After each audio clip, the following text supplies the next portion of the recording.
Hello and welcome back to ArxangelRC. Some of you may have seen my videos on the Eachine Falcon 120 a while back and probably also know that it is my go-to racing copter for pretty much everything. As time went by though and the crashes accumulated, the motor started to bend and vibrate and the experience in flying it became less than satisfactory. At some point I thought it would be nice to do a few upgrades, so I started slowly acquiring different parts, but since I never had the time to do these upgrades, at some point it turned out that I have the parts to build a complete copter rather than waste time modding the old one. And so the Falcon Evolution was born. The name, of course, is a tribute to the original, since that was the model that kept my interest in racing copters. The components I had for the new build included the new Emax Magnum F4 stack that is literally an all-in-one solution, including a flight controller, PDB and ESCs and a switchable VTX and an FSky XM Plus receiver. The motors I had gotten were the Racer Star 1407 3500 kV model, as they seemed pretty reasonable in terms of price to performance ratio, especially for somebody that is still learning to fly this properly. I'd rather be breaking an $8 motor than a $16 motor during this period. The frame that I got was named Tiny Ant or something like this, but I got one of the last units, and when I checked it recently,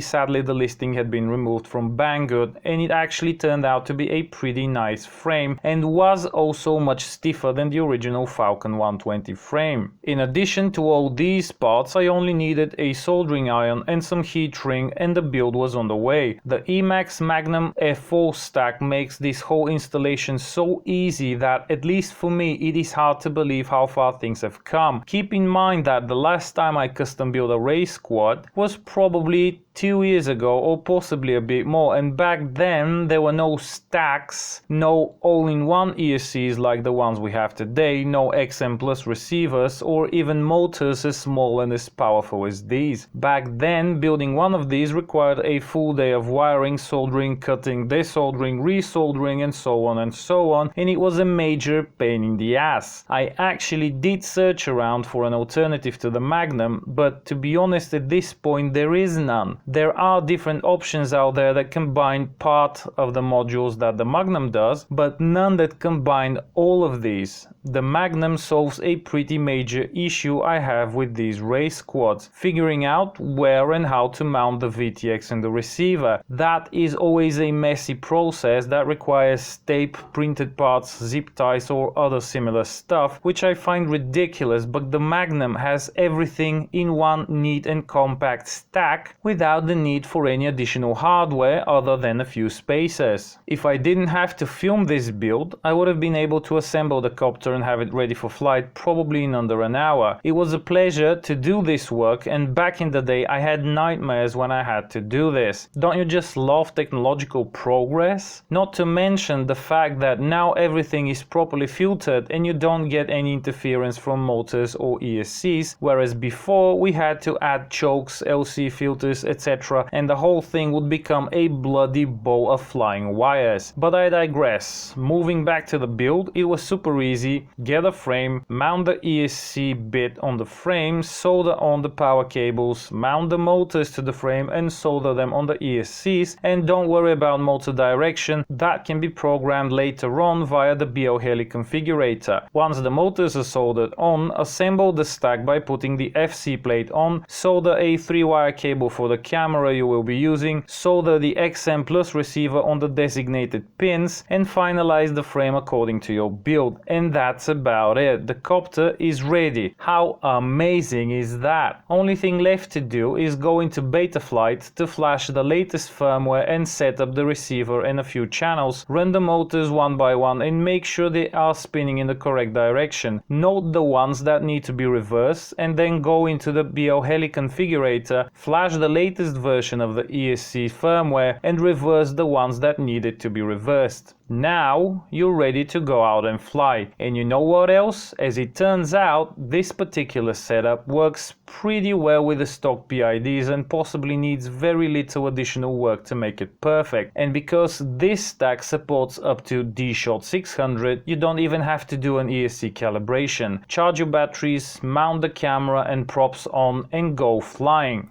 First time in the air, this is the best flying racing copter that I've had or built. It is smooth and powerful on 4S, even though the motor specs say up to 3S. From the start I've flown it on 4S and 3-inch props, and these motors come down cold, as well as the ESCs, no matter how hard I push it. Sadly, the same cannot be said about the battery. This thing was a pleasure to fly around, and finally I had a racer that was good enough to go to quad races with. The Falcon 120 was too beat up for that, but the Falcon Evolution was just perfect and super light, weighing in at 149 grams without the battery. Also, the way I initially mounted the camera allowed me to easily swap cameras, which also made it the perfect platform to use for my FPV pilot camera comparison, which I will publish soon enough. But comparing cameras and freestyle flying aside, a few races came up shortly after I built it, and I decided to have a go and see how the copter will perform and what my skills are. Well, turns out the copter is probably more than capable to compete, but the same cannot be said about my skills when flying in a tight space through gates and around flags, as that is something I have never done before. And this course was very compact at first, even for the experienced guys. It is one thing to fly freestyle in an open area and go as far as you'd want, but quite another when you have to fly a course that is roughly 70 by 50 meters large. So it wasn't surprising that it took 4 starts for me to complete the 3 full laps needed to qualify for the finals, but I finally did it, and it did feel good. Wasn't the quickest time you would see by any measure, but it wasn't bad at all. I mean, I wasn't last. It just so happened that my wife and our newborn daughter were coming home from the hospital the next day, so I wasn't able to make it to the finals, but hey,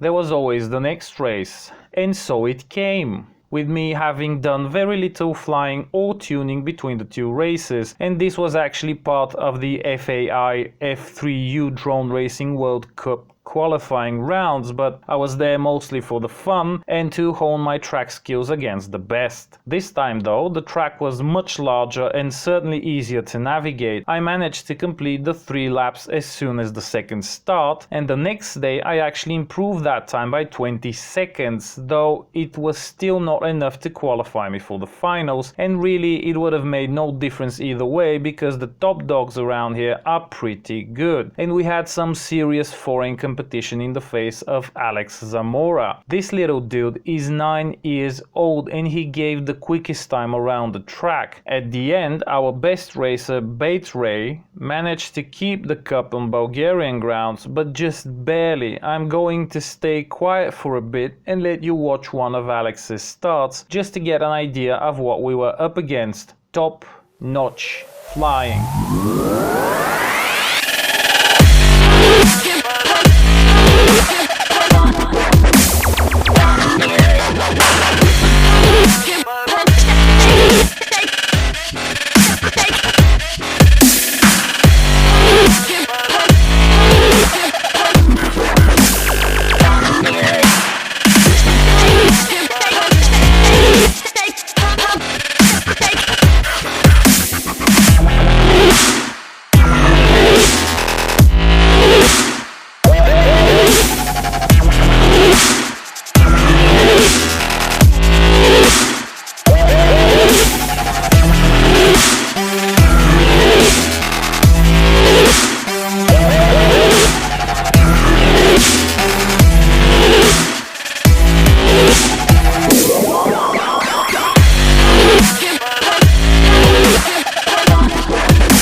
That wasn't fast forwarded, this is how he flew. After this, my start will seem so unimpressive that it would probably bore most people to sleep. But hey, I'm still learning. But I will tell you this, I crashed a lot. I changed a lot of props, even have a damaged motor, but the Falcon still flies nice and fast as long as the props are straight and just refuses to give up. It was actually the smallest copter in the race, and I assume assume that it will also be the case for the next race this weekend, which will be held in Macedonia in the city of Prilep, which is also part of the FAA F3U World Cup qualification rounds. But like I said, I am going there mostly for the fun and to see what works on the track and what doesn't, but I am hell bent on sticking with the Falcon Evolution through it all. At some point I might qualify for a final or two, who knows, it just might bring some more popularity to the 120mm class of copters, as they don't seem to be quite so popular and well respected in the racing circles, with most people flying around 250 class copters. Anyway, I absolutely love the Falcon and how it flies, just need to train more and to remember never to stop having fun. I have more than half a dozen spare motors and a lot of spare props, so will do what I can to better myself. The Magnum F4 stack is performing absolutely spectacularly as well. A few times I even flew around with a detached video antenna at the high power mode and the VTX didn't burn out. Really thinking about picking up a second one of these and building a backup model, just have to find a suitable frame since this one is no longer available.